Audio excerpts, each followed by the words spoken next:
అతిపెద్ద హిందూ ద్రోహి. అప్పుడు పాడుకున్నా ఇందిరాగాంధీ చెంబులో బూంది అని. 1000 ఏళ్ళు మొఘళ్ళు, తురుష్కులు, హూనులు, శకులు చేయలేనటువంటి ద్రోహం ఏంటిది? హిందువుల కుటుంబ నియంత్రణ. తెలుసా మీకు? 70s 80s ఆ టైంలో కుటుంబ నియంత్రణ అంటే ఏంటనుకుంటున్నావు? హిందువుల నియంత్రణ. అలా చేసి హిందువుల జనాభాని అత్యధికంగా తగ్గించినటువంటి గొప్ప ఆ మతాల వారసురాలు ఆవిడ. సరే, అది పక్కన పెడదాం. ఇప్పుడు వాళ్ళకి దేశం ఇచ్చిన తర్వాత పోనీ వాళ్ళు ఏమైనా డెవలప్ అయ్యి వాళ్ళ పనాలు చేసుకున్నారా? 24 గంటలు. ఇప్పుడు మొన్న కూడా ఏదో ఈ వీడియో వచ్చింది. నీ జీవిత లక్ష్యం ఏంటని అడిగి చిన్న బాబుని అడిగితే, నా జీవిత లక్ష్యం పెద్ద అయ్యాక భారతదేశాన్ని నాశనం చేయడం. ఎంత పాజిటివ్ అండి. సో వాళ్ళకి దేశం ఇచ్చిన తర్వాత మన వాళ్ళని చంపి మన దేశ నాశనం కోసమే ఈ 75 ఏళ్ళ నుంచి ప్రయత్నం చేశారు. ఇప్పుడు అడుగు తినడం వేరే కదా.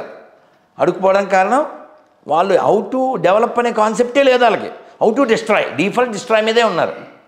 అలా లక్షల మంది హిందువులు చంపేశారు. ఆ దేశం పుట్టించి ఇంతమంది చంపేశారు. మరి ఇంగ్లాండ్ మన వదిలేసి వెళ్ళిపోయింది. మన పరిపాలన మనం చేసుకుంటున్నాం.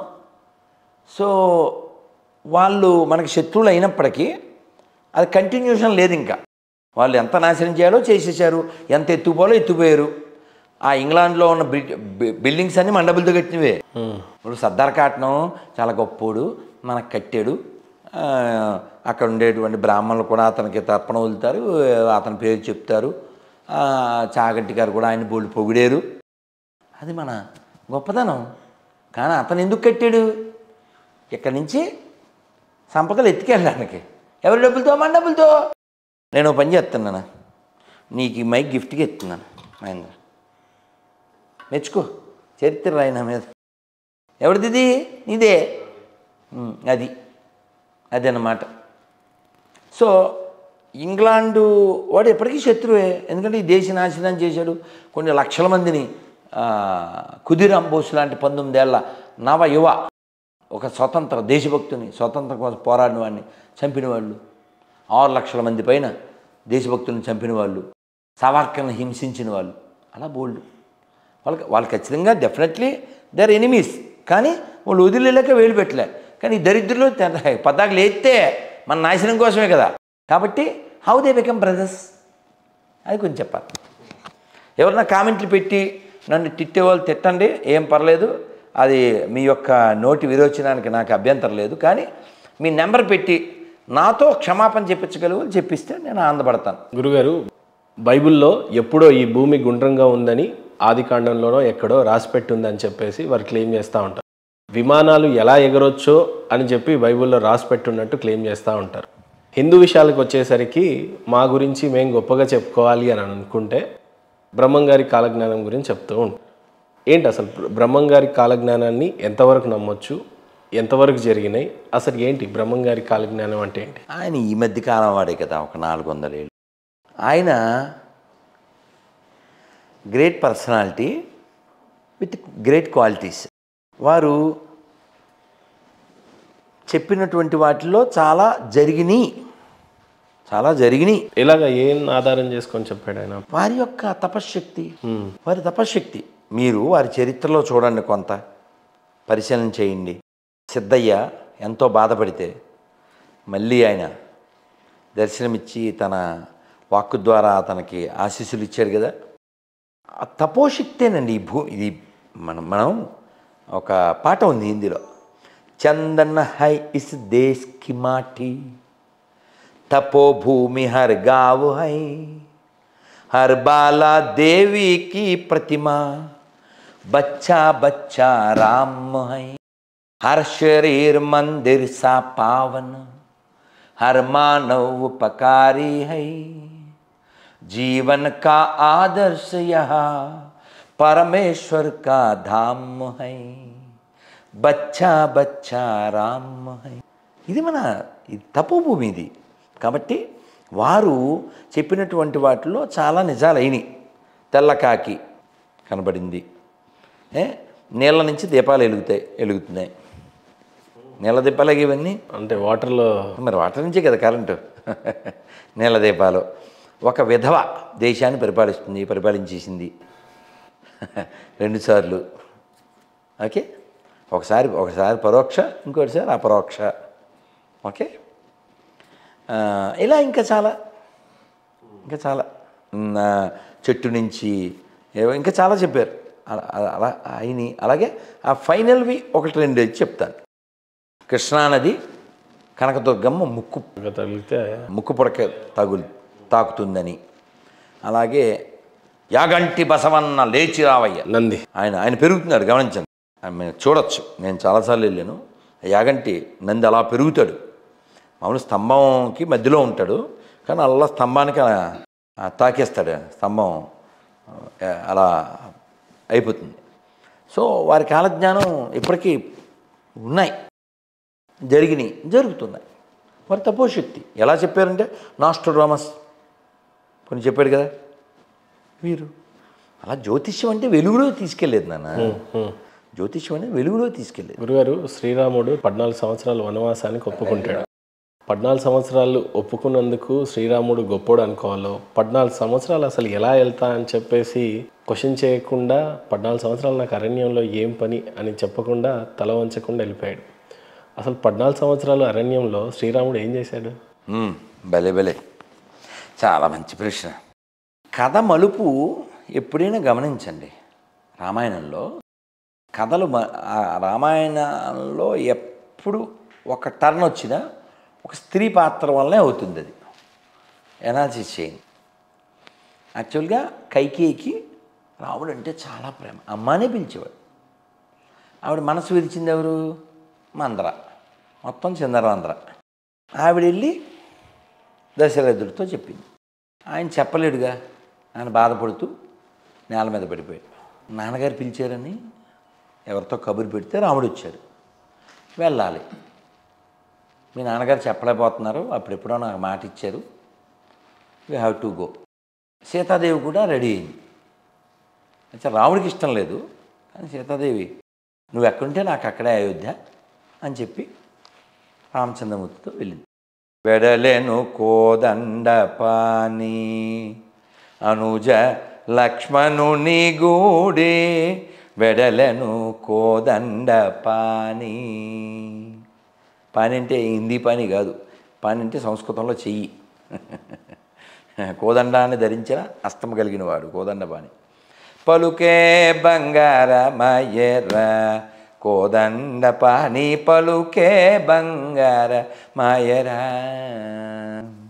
సరే, ఇలా లక్ష్మణుడితో సీతాదేవితో ఆయన వెళ్ళాడు.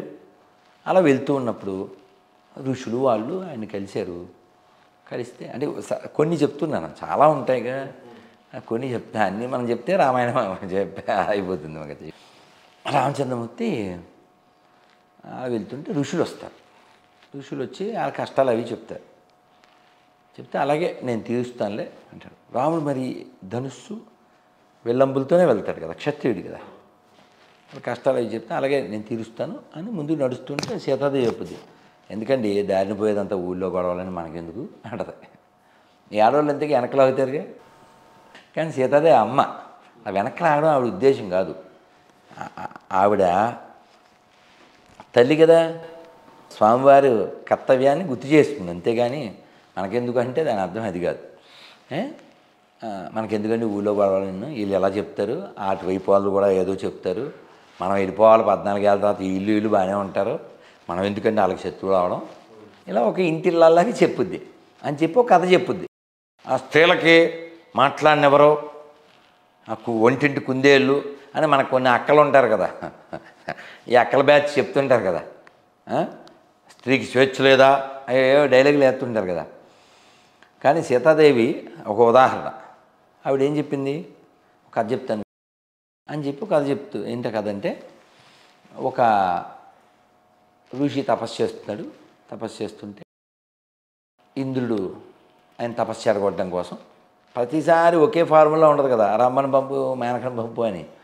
ఈ ఫార్ములా మార్చి ఒక మంచి కత్తి తీసుకుని రాజుగారి వేషంలో వెళ్ళి, స్వామీజీ నమస్కారం, ఈ కత్తి మీ దగ్గర పెట్టుకోండి,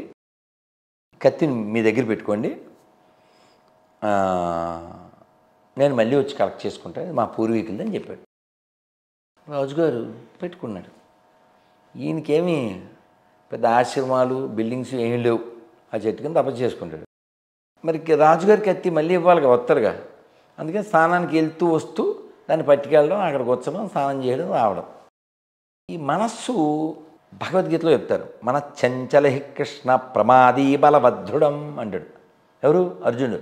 బావా, I can control wind but not the mind. ఎవరన్నా గాలిని కంట్రోల్ చేయగలరా? అర్జునుడు చేయగలరు. అలాంటి అర్జునుడి స్టేట్మెంట్ ఏంటి? మనసును కంట్రోల్ చేయాలి. ఈయన అలా కత్తి పెట్టుకెళ్ళాడు కదా, దీని పొదిన ఎంత ఉందో చూద్దాం అని ఆ మొక్కల్ని ఎలా అన్నాడు. బాగానే తెగుతుంది. అలా 2-3 రోజులు అలా మొక్కలని ఈయన వెనకాల ఆ జింకలు లేళ్ళు అవి వస్తూ ఉండేవి. ఓసారి అసలు చూద్దామని కాస్త వేసి జింగనే చెక్ చేశాడు, అది బుక్ అయిపోయింది. ఈయన బుక్ అయిపోయాడుగా. హింస కదా, హింస చేస్తే ఇంక తపస్సు ఏముంది, మంగళం. అంటే ఈ అక్కర్లేని పెట్టుకుంటే అలా మనకి కూడా ఎందుకండి ఇవన్నీ అని ఈ కథ చెప్పింది Sitadevi. If I'm not correct please correct me, no problem. అదే సీతాదేవి మాట్లాడింది రాముడితో, ఏదో చెప్పి అలాగే అని ఊరుకోకుండా. అంటే చర్చ ఉంది. అలా రాముడు చెప్పాడు, నేను క్షత్రియుడిని. క్షత్ అంటే అర్థం ఏంటి? గాయము. క్షత్రియ. త్ర ర అంటే రక్షించుట. మంత్ర మనస్సుని రక్షించింది మంత్రం. మననాత్ర అయితే ఇది మంత్ర. క్షత్రియ గాయం తగలకుండా, భుజం లాంటి వాడు కదా క్షత్రియ. నేను రక్షించడం నా బాధ్యత అది. అందుకని ఆ మునికి ఏదో అయింది ఇంకోటి అని కాదు, వీళ్ళందరూ రక్షించాలి. వాళ్ళు నన్ను శరణ వేడారు. రాముడికి ఒక ప్రతిజ్ఞ ఉంది తెలుసా. విభీషణుడు వచ్చినప్పుడు అందరూ సలహా చెప్తారు, ఒక్క హనుమంతుడు తప్ప. వద్దండి వాడు ఎగస్పార్టీ వాడు, వాడికి వద్దొద్దు అంటారు. అంటే రాముడుతో హనుమంతుడు అంటాడు, స్వామి నేను చూశాను, చాలా గొప్ప క్యారెక్టర్ ఆయన, నన్ను చంపేమని చెప్పి రావణాసుడు చెప్పాడు, కానీ దూతను చంపుట పాడి కాదని, కాబట్టి ఏదైనా శిక్ష వేయమన్నారు. కోతులకి వాలం అంటే తోక, అది ప్రీతికరమైంది కాబట్టి దాన్ని తగలబెట్టమన్నారు. తర్వాత మనం తగలెట్టేసామనుకోండి. సో వారికి భక్తి నిజాయితీ ఉంది అని హనుమంతుడు చెప్తాడు. రాముడు ఒక ప్రతిజ్ఞ ఉంది. ఆ ప్రతిజ్ఞ ఏంటంటే, ఎవరైనా నన్ను శరణ వేడితే నేను రక్షించి తీరుతా, ఇది నా ప్రతిజ్ఞ. నేను సీతనైనా వదిలేస్తా, నేను లక్ష్మణ్ణైనా వదిలేస్తా, ధర్మాన్ని విడిచిపెట్ట. ఇది రాముడు. అలాంటి రామచంద్రమూర్తి అలా వెళ్తున్నప్పుడు కబంధుడు వచ్చాడు, బోల్డ్ మంది మునులు వచ్చారు. ఒక్కొక్క ఎపిసోడ్ నాన్న, ఓసారి ముని, ఓసారి రాక్షసుడు, ఓసారి ముని, ఓసారి రాక్షసుడు, ఓసారి ముని, ఓసారి రాక్షసుడు. మొత్తం ఈ 14 సంవత్సరాల వనవాసాన్ని ఒక సారాంశం కింద చూస్తే ఏమని చెప్పగలుగుతారు మీరు? వాళ్ళు ఎప్పుడు ఆ నియమానికి అతిక్రమించలే. యాక్చువల్గా దశరథుడు 14 ఏళ్ళకి సరిపడా బట్టలు గిట్లు అన్ని ఫెసిలిటీసు రెడీ చేసాడు. ఇప్పుడు ఇన్ని ఫెసిలిటీసు అడవిలో బిల్డింగ్ కట్టేసి ఇచ్చేస్తే ఇంకా అసలు కైకి యొక్క కోరికకి అర్థమే ఉంది. ఆవిడ ఒప్పుకోలేదు, అది జరగలేదు. రాముడు మంచి బట్టలు వేసుకున్నవాడు నారబట్టలు కట్టుకున్నాడు. సీతాదేవి అసూర్యం పశ్యతి అంటారు. అంటే తెలుసా అసూర్యం పశ్యతి అంటే ఎండకన్నెరగదు సీతాదేవి. ఆవిడికి పాపం ఆ నారబట్టలు ఎలా కట్టుకోవాలో తెలీదు. రాముడే ఎలా అని చుట్టేసి మెడ మీద కొట్టేసి అసలు ఎంత ఏడ్చారంటే, అయోధ్యలో రాముడు వెళ్ళిపోయిన నెల తర్వాత కూడా గుర్రాలు ఏనుగులు కూడా కంటతడి. అంత ప్రేమించారు రాముని. అలా రామచంద్రమూర్తి, మీరు చిత్రకూట అని ఉంది, వెళ్ళండి, బాగుంటుంది. అక్కడ మందాకిని ఉంటుంది, బాగుంటుంది. ఆ చిత్రకూటలో ఆ గోదావరి అంతా ఉంటుంది. అక్కడ చాలా కాలం ఉన్నారు రామచంద్రమూర్తి. దాదాపు 13 ఏళ్ళు వాళ్ళు సుఖంగా సంతోషంగా అడవుల్లో అలా తిరుగుతూ అలా మునివృత్తిని అవలంబించి. 14 సంవత్సరాల ప్రయాణం ఎక్కడ మొదలైంది, ఎక్కడ ఎండ్ అయింది అన్నట్టు? అయోధ్య నుంచి గంగా నది మీదుగా అలా ప్రయాణం సాగిస్తూ ఉత్తరాది నుంచి దక్షిణాది వైపు అలా వచ్చినప్పుడు మనకి తెలుసుగా చివరి ఎపిసోడ్ 1 year ఉందనగా ఎంటర్ ద డ్రాగన్, రావణాసురుడు వస్తాడు. ఇంక వెతకడం ప్రారంభిస్తారు. అన్నదమ్ములు ఇద్దరు. అలా ప్రారంభిస్తే దారిలో ఇక్కడ ఇంకో క్వశ్చన్ గురుగారు, సహజంగా సీతాదేవిని రావణాసుడు అపహరించినప్పుడు ఎక్కడి నుంచి తీసుకెళ్ళాడు, ఎక్కడికి తీసుకెళ్ళి పెట్టాడు అని అంటే, సపోజ్ ఇప్పుడు హైదరాబాద్ నుంచి నిజామాబాద్కి పోవాలంటే మధ్యలో మేడ్చల్, కామారెడ్డి, తూప్రాన్ ఇలా చెప్తా ఉంటారు. అలా చెప్పాలి అని అంటే ఎలా తీసుకెళ్ళాడు రావణ? దానికి ఒక మంచి అనాలిసిస్ ఉంది. నేను యాక్చువల్గా అది ఎగ్జాక్ట్లీ నాకు ఇప్పుడు గుర్తులేదు, కానీ దానికి మంచి అనాలిసిస్ అయితే నేను చదివాను. ఆయన రోడ్డు మార్గమా, వాయు మార్గమా? అలా వాయు మార్గమే, అది ఓకే. నేను చెప్పేది ఎగ్జాక్ట్లీ ప్లేస్ కూడా, ఆయన తీసుకెళ్ళిన వే అదైతే ఉంది. అది అలా తీసుకెళ్ళినటువంటి వేను కూడా ఒక వివరణ ఉంది, దానికి మనం ప్రయత్నం చేద్దాం. అయితే రావణాసురుడు తీసుకెళ్ళిన తర్వాత 1 year మొత్తం ఇదంతా నడిచింది, ఈ విషయం అంతా నడిచింది. ఈ కీలకమైంది ఇదే. ఎందుకని? పర్పస్ ఆఫ్ రామావతారం. రాముడు వచ్చింది ఎందుకు? 2, ఒకటి exemplary king, exemplary husband, exemplary father, exemplary son, exemplary friend.